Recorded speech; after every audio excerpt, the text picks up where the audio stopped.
Was ist Leben? Klingt nach einer einfachen Frage. Aber was, wenn ich euch sage, dass es Organismen gibt, die jahrelang quasi tot sind, obwohl sie leben? Heute geht es um die Definition von Leben und weshalb das eine komplexere Fragestellung ist, als man vielleicht vermuten würde. Aber lasst uns erstmal starten mit einer biologischen Definition von Leben. Eine geläufige biologische Definition von Leben würde sagen, dass Leben folgende Kriterien erfüllen muss. Bei Leben müsste es zellulär organisierte Systeme geben. Das heißt mit anderen Worten, es besteht aus ein oder mehreren Zellen, die gleichzeitig Homöostase aufrechterhalten. Homöostase bedeutet sowas wie ein inneres Gleichgewicht, zum Beispiel Temperatur oder Wasserhaushalt, was reguliert werden muss.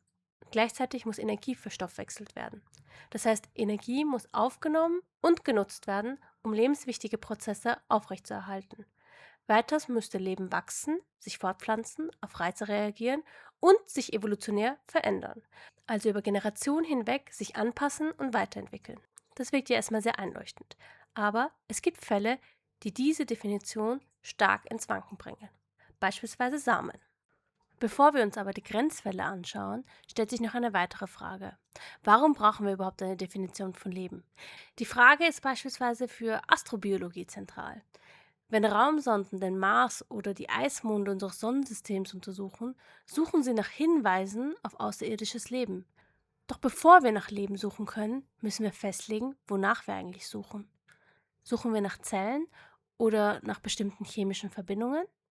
Suchen wir nach Stoffwechselprodukten, nach Molekülen, die Informationen speichern, oder nach einem System, das sich evolutionär verändern kann? Je nachdem, welche Definition wir verwenden, können wir zu völlig unterschiedlichen Ergebnissen gelangen. Vielleicht finden wir ein unbekanntes chemisches Element oder System und übersehen es, weil es nicht unseren Vorstellungen vom irdischen Leben entspricht. Auch in der Forschung zu künstlichen Zellen und synthetischer Biologie spielt diese Frage eine Rolle. Wenn WissenschaftlerInnen ein System herstellen, das wächst, Energie umsetzt und sich vervielfältigt, ab welchem Punkt wäre dieses System tatsächlich lebendig? Aber lasst uns nun zurückkehren zu unserem ersten Grenzfall. In der Botanik werden inaktive Samen als dormant bezeichnet, also als ruhend. Das Wort dormant stammt von dem lateinischen Wort dormire ab und bedeutet schlafen. Das heißt, ein solches Leben wird als schlafendes Leben betrachtet. In manchen Fällen kann so gut wie gar kein Stoffwechsel mehr gemessen werden. Trotzdem, wenn die Umweltbedingungen passen und der Samen nicht beschädigt wurde, kann aus ihm eine prächtige Pflanze sprießen. Und das wirft eine spannende Frage auf, denn wenn kein Metabolismus mehr gemessen werden kann, lebt es dann? Und ich würde behaupten, die meisten von uns würden wahrscheinlich sagen, ja, ein Samen lebt. Und genau diese Grenzfälle zeigen, dass die Frage nach einer Definition von Leben doch komplexer ist, als man denkt. Ein anderes Beispiel wäre dieser kleine Racker.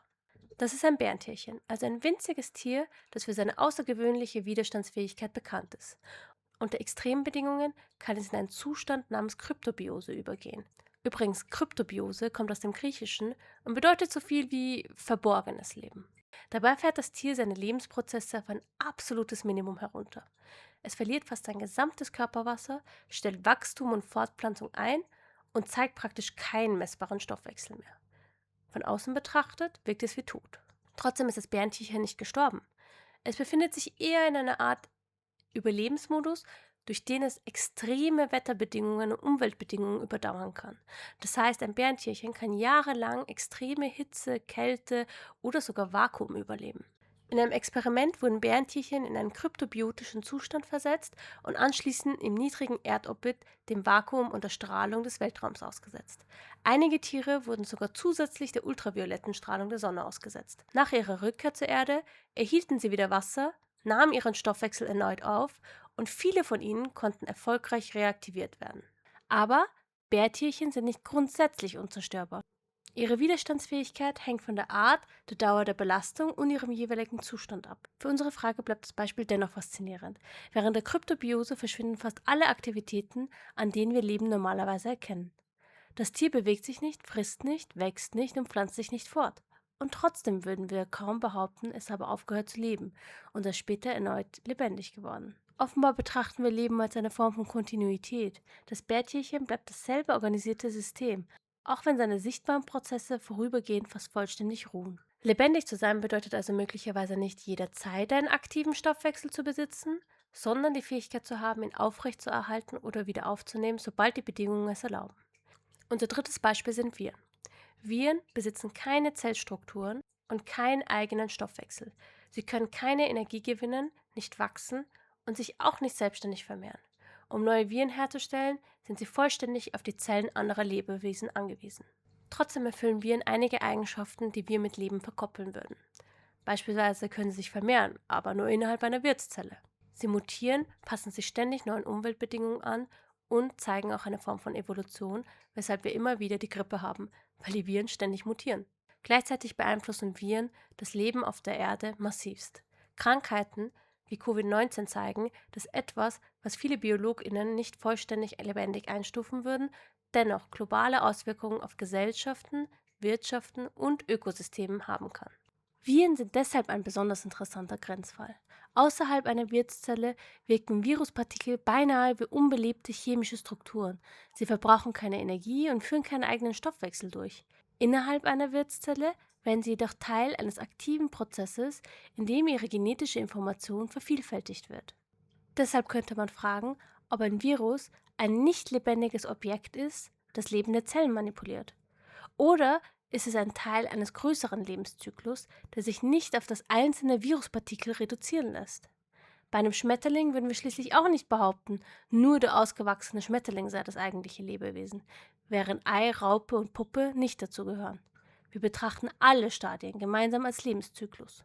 Manche WissenschaftlerInnen schlagen daher vor, auch Viren stärker über ihren gesamten Zyklus zu betrachten. Und natürlich bedeutet das jetzt nicht, dass Viren auf jeden Fall Lebewesen sind. Daher stellt sich die grundlegende Frage, ist Leben nun wirklich eine Kategorie, in der nun etwas hineinpasst oder nicht? Oder ist es vielmehr ein Spektrum von Eigenschaften, von denen manchen Organismen mehr besitzen und andere weniger? Ich würde eher behaupten letzteres und das Leben eher fließende Grenzen hat. Und generell, ob wir etwas als lebendig betrachten oder nicht, hängt oft davon ab, was uns wichtig erscheint. Die Anthropologin Elisabeth Povinelli geht sogar noch einen Schritt weiter. Denn Povinelli sagt, dass die Unterscheidung zwischen Leben und Nichtleben eine grundlegende Eigenschaft westlicher Gesellschaften ist, die auch mit Macht verbunden ist, weil man daher zum Beispiel auch sagen kann, was schützenswert ist und was nicht, weil etwas, was nicht lebt, braucht gar nicht geschützt werden. Andere Kulturen schreiben auch Flüssen, Bergen oder Landschaften eine Form von Handlungsmacht oder Lebendigkeit zu. Die Frage, was ist Leben, hat daher nicht nur eine biologische, sondern auch eine kulturelle und politische Dimension. Falls euch das Video gefallen hat, würden wir uns sehr freuen, wenn ihr uns unterstützen würdet, indem ihr ein Abo oder Like dalasst. Ich hoffe, das Video heute hat euch gefallen und ich würde gerne mit dem Titel einer Arbeit aufhören, den ich als passend empfinde. Wieso ich aufgehört habe, mich um die Definition des Lebens zu sorgen und warum du es auch solltest.